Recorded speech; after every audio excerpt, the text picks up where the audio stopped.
स्नान पर भगवान पाखे बेश स्नान पर बेश हम बेश बड़ विचित्र बेश ये बेश क्या ना रोचे गणपति भट्ट का ना स्मृति रोचे भगवान हाथी बेश हे हाथी बेश सीना कहते वास्तविक गणेश बेश दीटा गणेश बसते गोटे कला गणेश गोटे धला गणेश गोटे कला हाथी गोटे धला हाथी सुभद्रा मझे लुचि जीवे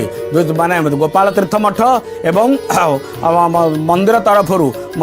दुईटी मठ तरफ जितेबाला बेश प्रभु पाखे समर्पण करा ये दुईटी जगन्नाथ हे कला गणेश ये हे धला गणेश दुईटी गणेश विराजमान करेंगे जितेबाला गणपति भट्ट आसी देखापी जगन्नाथ को गणेश रूप में देखीदे जगन्नाथ गोटे किंभूत किमाकार विग्रह अच्छा हाथ अच्छी पापुली ना देह अच्छी गोड़ ना मुह अच्छी दांत ना नाक अच्छी पुड़ा ना मुह अच्छी आखि ना मुह अच्छी कान ना आखि का सागर मिशुना अद्भुत देवता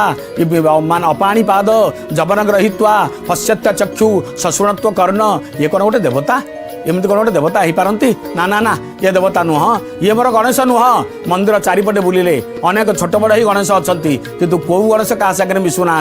खाया पीया ना बड़ दौड़ खाया स्वतंत्र नुह केवल महाप्रसाद समस्त डका जाए खिया तेणु देखिले गणेश खाऊना पूजा विधि ठीक होनी एवं ये गोटे अद्भुत रूप दिह बस भालुनी परी मुह चालुनी परी आखि रागिकी क्रोध जर्जरित ही श्रीक्षेत्र छाड़ी चलीगले क्षेत्र को आसीज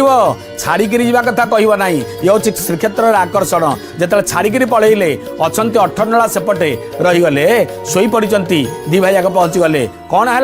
कहीं पलैगल फेरीगल कहीं कारण कौन गणेश रूप देखा आस तो आसंता काली स्नान पूर्णिमा से जो दिह को देखी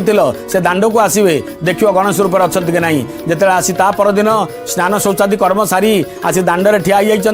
देखुं दी भाई गोटे कला गणेश गोटे धला गणेश अद्भुत रूप से विराजमान कर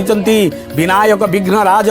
विघ्न विनाशनम दारु ब्रह्म स्वरूप हे श्रीलकंदरम भक्तानां मोक्षदायक गजवक्त्रधरम नमो नम जगन्नाथ गजानन ब्रह्मम नमो नम जगन्नाथ गजानन ब्रह्मम ये विचित्र विभूति देखी रहीगले किए से ना गणपति भट्ट कहले हाय प्रभु केड़े सुंदर विग्रह प्रभु केड़े अनिर्वचनीय विग्रह केड़े अव्यक्त ठाकुर आउ जीवी ना ये जगह रहीगले कहले काली देखौ नथला आज देखौतल क्षणक ब्रह्म क्षणक दारू मुकिंस वर्णिबे हेमा मेरु कहि लंब ही गोड़तले पड़ीगले।